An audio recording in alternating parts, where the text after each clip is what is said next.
Where the Wild Things Are.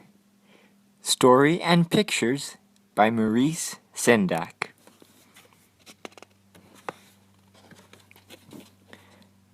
The night Max wore his wolf suit and made mischief of one kind and another, his mother called him, "Wild Thing!" And Max said, "I'll eat you up." So he was sent to bed without eating anything. That very night, in Max's room, a forest grew and grew and grew until his ceiling hung with vines and the walls became the world all around. And an ocean tumbled by with a private boat for Max, and he sailed off through night and day, and in and out of weeks and almost over a year, to where the wild things are.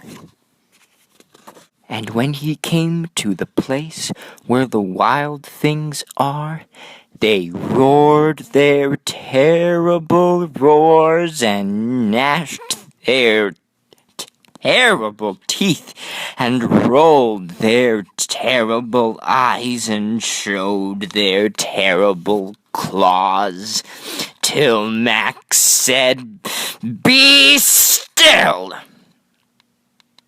and tamed them with the magic trick of staring into all their yellow eyes without blinking once. And they were frightened and called him the most wild thing of all, and made him king of all wild things. "And now," cried Max, "let the wild rumpus start."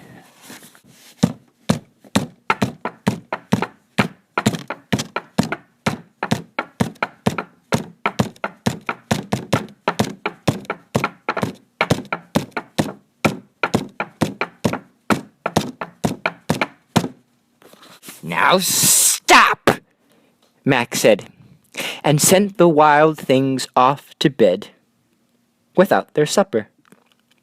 And Max, the king of all wild things, was lonely and wanted to be where someone loved him best of all.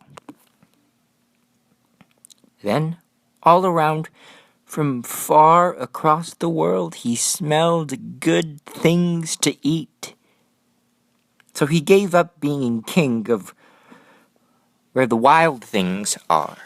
But the wild things cried, "Oh, please don't go. We'll eat you up. We love you so." And Max said, "No." The wild things roared their terrible roars and gnashed their terrible teeth and rolled their terrible eyes and showed their terrible claws, but Max stepped into his private boat and waved goodbye and sailed back over a year and in and out of weeks and through a day and into the night of his very own room, where he found his supper waiting for him. And it was still